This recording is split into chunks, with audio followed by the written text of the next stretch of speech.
Lizzie took Mrs. Cobb's hands, laid them in her lap, and covered them with the afghan. She straightened her dress and brushed the hair off her forehead. Then she bent down and kissed her on the forehead.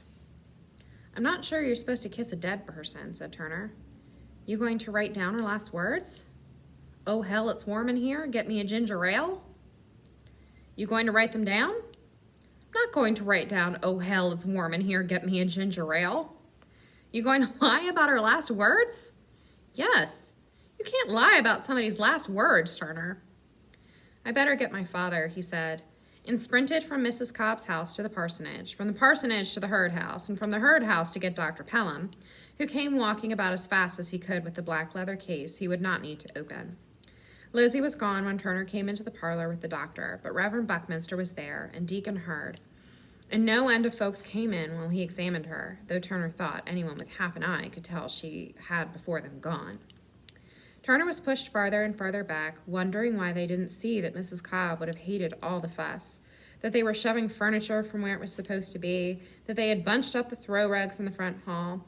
Maybe this was what death was, when no one cared about one dang thing you had cared about. And then Mr. Stonecrop was there, his large self parting the crowd like Moses holding out his staff over the Red Sea. Murmurs stilled and silence settled. Even Dr. Pelham stood. Mr. Stonecrop leaned over the body and put his ear to Mrs. Cobb's mouth. He stayed there a long time, and when he straightened up, he had taken possession of the situation. "She has gone to the heavenly reward she so richly deserved," he pronounced. "Before Reverend Buckminster leads us in prayer, we must know. Mrs. Cobb was waiting all her life, it seems, to say her last words. Was anyone here to hear them? Was anyone here to tell us what they were?" "Turner?" asked his father. Every eye came upon him. "Yes, sir." "You were here?" "Yes, sir." "Did you hear her last words?" Turner nodded. "Can you tell us what they were?" No, Reverend," said Mr. Stonecrop. "Not here. Not like this. Let young Buckminster write down her last words, then let them be read aloud when we come to pay our final respects." Murmurs of approval. "Just as you say, Mr. Stonecrop," agreed Deacon Hurd. "I'm not sure," Turner began.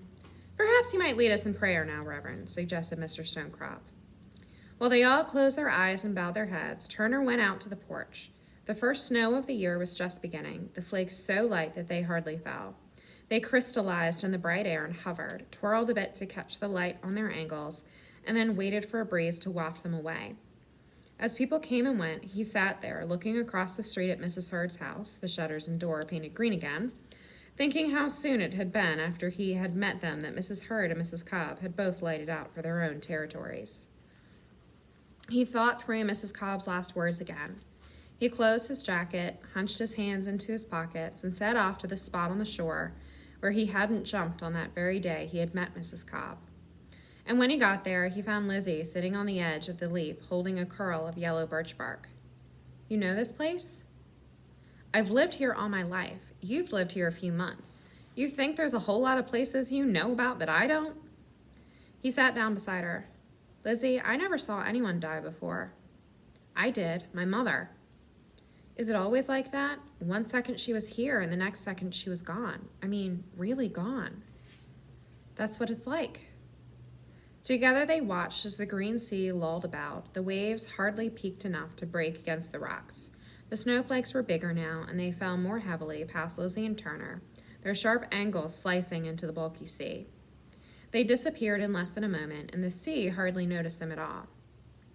"You tell anyone what her last words were?" "Not yet." "You going to?" "I suppose you're right, and I have to." "When?" "Mr. Stonecrop wants my father to read them at her funeral." "Well," said Lizzie, "it'll be something folks talk about." They watched the waves come in, so bulbous and full, as though they had all the time in the world and more. "They never stop," said Turner. "My granddaddy is going to die," said Lizzie.